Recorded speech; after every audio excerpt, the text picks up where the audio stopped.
November 18th, 2012, Cotonou, Benin, West Africa.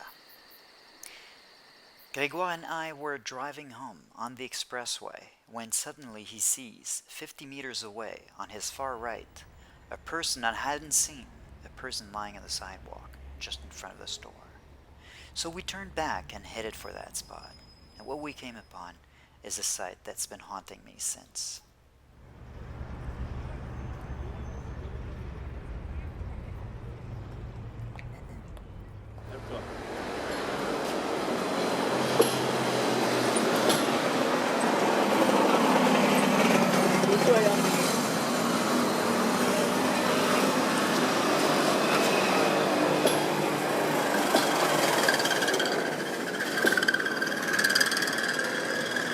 Ano siya? Mariam.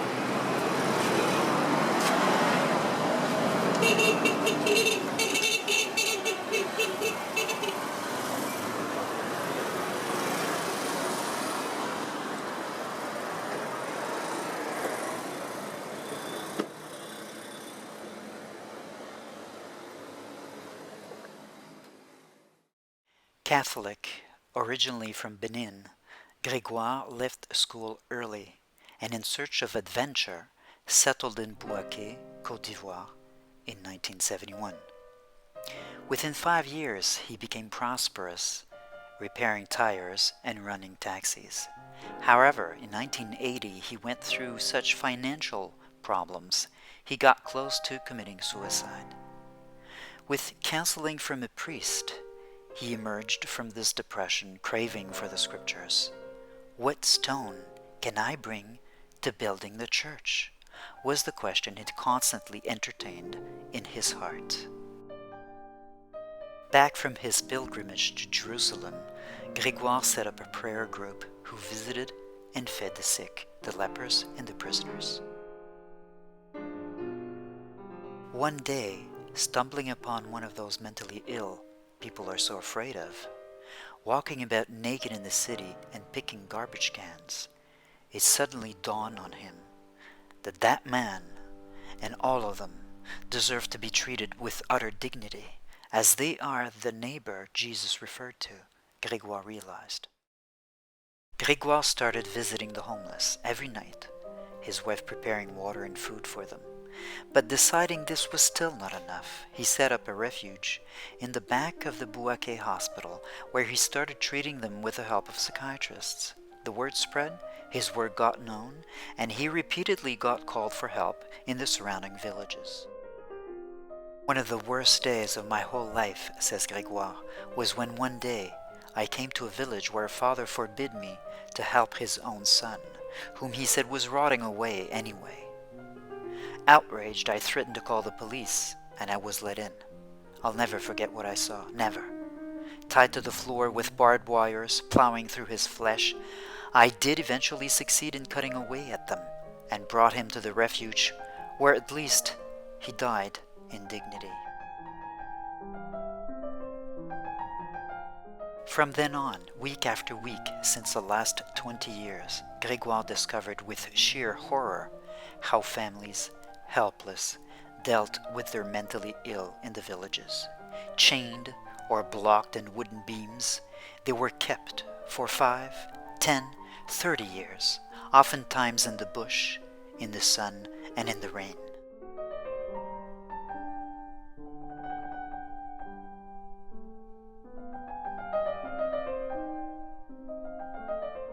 Faithful to the founder's wish to get ever closer to all those who are fragile, St. Camille Association built one residential center after another to meet the growing needs, such that 20 years later there are now 4 such inpatient centers in Côte d'Ivoire and a 4th one nearing completion in Benin.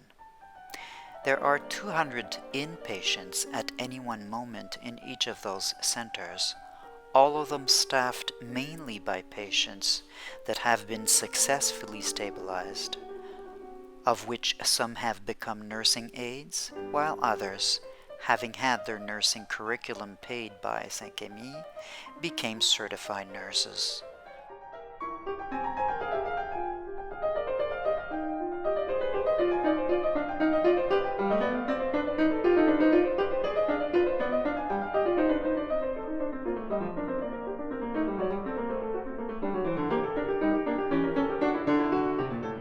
One such remarkable patient got to be director of one of Saint-Camille's residential centers for 3 years, as well as being its head nurse.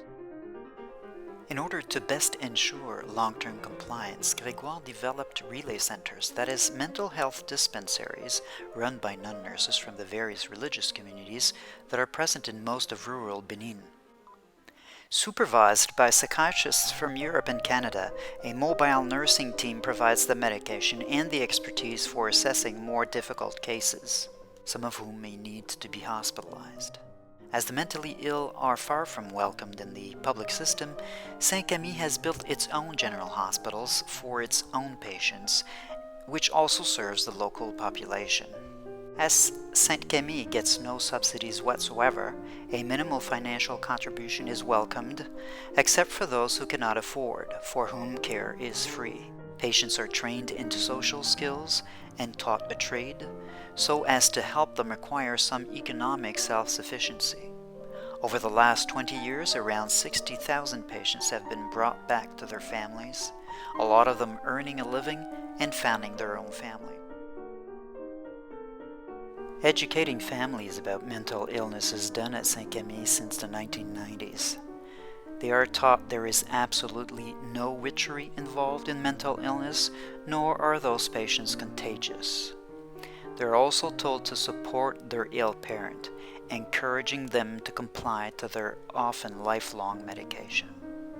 A home support team, as well as self-help groups of parents, are planned to take effect as soon as 2015.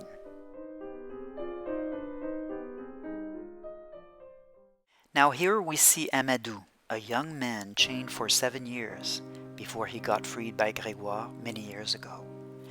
He works as an assistant now for the radiology department at Bouaké Saint-Camille General Hospital. And now this is Janvier, chained like no animal would ever be.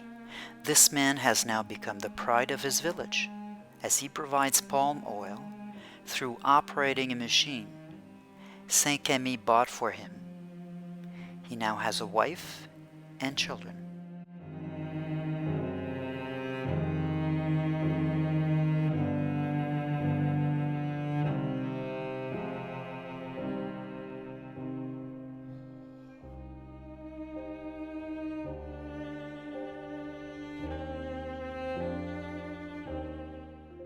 Non seulement on m'a enchaîné, on ne me donnait pas à manger, je ne buvais pas. J'ai un devoir. Étant malade et qu'on m'a aidé à me retrouver, moi aussi me dois de les aider, c'est-à-dire aider les malades à se retrouver. All this being said, a lot of work lies ahead, and Gregory knows it very well. As people come to know about Saint-Camille, some inhuman situations get more and more brought to Saint-Camille's attention. This is the case of prayer camps in Togo. Gregory has been fighting for years now the maltreatment patients in those sects are victim of. Families bring their mentally ill in hundreds of privately owned prayer camps, believing the miracle cure so-called prophets or Pentecostal or evangelical religious leaders promise in return for a generous financial contribution. In fact, patients are forced to urinate, bathe, sleep, and defecate in the spot where they are chained, as Mrs. Shanta Bariga has rightly denounced as part of the 2012 Human Rights Watch report on prayer camps in Ghana.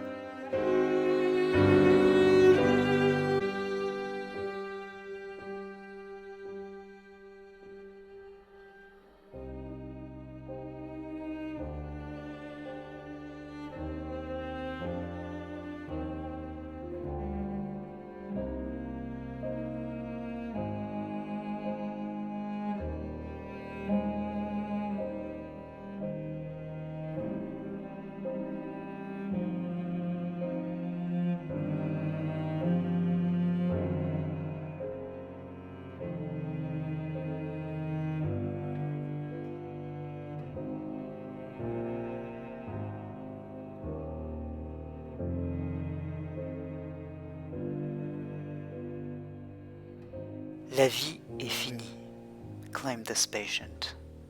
Just imagine yourself chained until the prophet says you're well enough to be freed. Wouldn't you also think life is over with? For Mariam, though, whom Gregoire saved from death on that famous sidewalk in Cotonou, life is just beginning again. Mother of 6, now working at one of Saint-Camille's residential center as a cook. Given back her dignity, we brought her back to her own family. Again, the same mixed feelings. Her brother is crying from joy and also from shame he did not try harder to get her back. But, above all, it is the fear he would be caught having to care for her. Would she relapse? Fear having a witch in their midst again. Relentless, Gregoire keeps on answering cries for help, offering solutions and opening centers, giving conferences in Africa, in Europe, in America, to priests, students, health professionals, and administrators of all sorts, to help curb stigma.